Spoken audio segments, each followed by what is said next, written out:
Hey guys, this is your daily summary for the Iraqi dinar because we're really watching it very closely. And Mr. Sandman, who's my unique intel source, if you want to always hear from him, you're going to want to make sure you're subscribed and tap the bell. Also, I provide the quickest summary, and I have a background that helps you find 3 steps to stay free during this process. So if you want information about that, we have a group Zoom tomorrow at 1 p.m. Eastern Standard Time. That's the 11th. January 11th at 1 p.m., which is 2/11s, open doors. This is an open door season. So that's going to be 1 p.m. Just email me down below and say you want part of the group Zoom. I can email you. I can reply with the information. And if you want to join us, you can join us. And that's the best price for any of these strategies. If you want a private session, you just say private, and I will reply with my rates and stuff. And I have time later on. Well, I might have time for 1 or 2 this afternoon, and then I've got to spend some time with my hubby tonight. But I did want to bring you this update, and so please subscribe, tap the bell, comment down below what you think, how long you've been in this. I'd like to know, because I've been in it 11 years. How about you? Coming up on 12.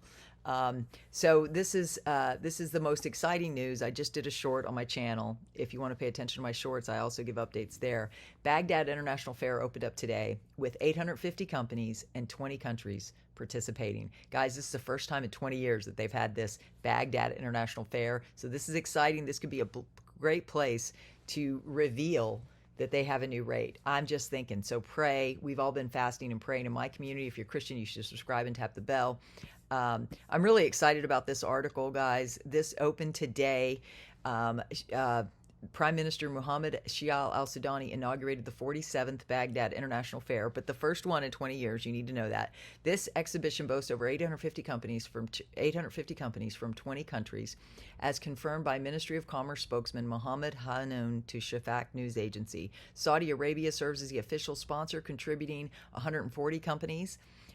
He detailed the participating nations, mentioning 8 Arab countries: Iraq, Saudi Arabia, UAE, Jordan, Egypt, Syria, Oman, and Palestine, and 12 foreign attendees, including Spain, India, Pakistan, Indonesia, Thailand, Algeria, Azerbaijan, and the Philippines. This fair runs for 10 days from today until the 19th of the month.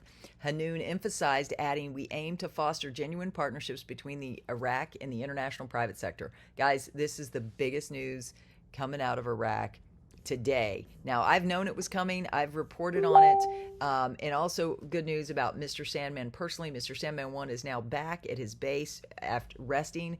He finished his job in Syria. Now he's back resting safe at home on his home base. And Sandman 2 has also there. So thank you for all your prayers for them. Continue to pray for them, because they are in a foreign country, in a foreign land, as part of a coalition. So we'll just see. The other thing he gave me, I don't talk about the messiness of everything. It says, this article was interesting that just came in. Iraq had world's largest number of internet shutdowns in 2023. It says, what's that say? It said, according to the top 10 VPN social media outlets in Iran, were shut down for 12,624 hours alone, which had an economic impact of over 907 million. The Iranian government also spent time attacking and dismantling VPNs in order to prevent access to foreign websites. Many businessmen and tech wonders in Iran have warned for years about the economic impact of the repeated shutdowns and have pointed to increasing numbers of young Iranians migrating over fears they have no future in the tech industry as a result of the restrictions.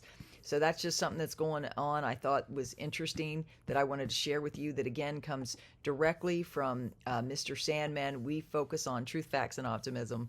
We don't talk theories and things that haven't happened yet, right? So you'll always get the truth, you'll always get the facts, and you'll always get the optimism. What is the optimism? The kingdom of God is always protecting you. So, okay, now this is the other summary that I read, right? Because I'm not these people, but I like to report on it. If you don't want to sit through an hour-and-a-half long broadcast, you don't have the time, you can just come here and get the summaries, because my husband and I are still working. So I always think with people that are still working in mind.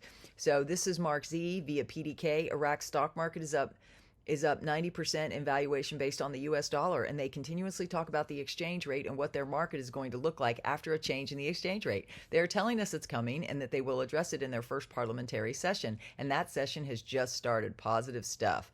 Then I'm going to skip over this guy, and then we're going to go right to Frank 26. I think Mark Z and Frank 26 are the best. What have the articles been telling us? That the Iraqi dinar and the American dollar are divorcing by mechanisms. It's causing the American dollar to go down just in 1 week, 150 to 140 to 135. The value of the Iraqi dinar is going up as the American dollar inside Iraq is being put away. It's not in the picture anymore. This is huge, guys. This just started on January 1st, and we're already seeing the impact. And Frank pretty much gave it right there. It's already, the dollar's decreasing, the Iraqi dinar is increasing. And then Mountain Goat said, article, Sudanese and Visor exchange rates will reach 135,000 per $100 soon. If this really does happen, we will be in great shape to see the one more program rate change we have been waiting for. But remember, we will probably wait and monitor the rate to ensure it is first stable. How long? We don't know. But this is fantastic news today. I agree. And then another Mark Z post was getting Vietnam off the money laundering gray list. The UK seems, this is all about the Vietnamese dong. The UK seems worried that someone may filter money through Vietnam and artificially lower their rates to take advantage of trade imbalances. Europe and the US believe Vietnam should have a higher currency rate. What does this tell you? That your investment in the Vietnamese currency should be worth more than it is. Comment, I heard the dong may RV at 47 cents. Mark Z said 47 cents would be fantastic, but I think it will be more than that. I'm still hearing the low $2 range, and bankers think it's higher than that. Guys, I discussed this in detail on my live, things you should be aware of, how this actually works. And so if you want more information, you can always watch my live stream that was this morning. I talked in detail about this and how the strategies are in business. They always want to buy low, sell high. So whoever's looking to get your currency from you wants to give you the lowest rate you'll accept, and then they will capitalize on it to increase later. Just keep that in mind. That's why my freedom strategies allows you to take advantage of all of it, like the higher rates. But it's a risky, right? Just like these are risky investments. When you go to actually get money for it, it's also a risk. Right? So if you want to talk more about that, join me on a live stream. Just subscribe, tap the bell. You'll be notified every time I go live. I'm married to a fireman. I'm a normal, average, everyday person like you, except I have an extreme and extensive financial background that lends itself to this process, and I'm unique I'm unique in this space. So I hope you will join us. Subscribe, tap the bell. I'll see you on a live stream. We also do Margaritas and Mysteries a couple nights a week, so we have fun too. And I hope you will join us because we're a family that's getting through life together and also invested in this wealth transfer. So join us, and we're going to talk about more and more. And we're also going to be talking about how to keep it once it happens, because it's done. Okay? God bless you. Bye.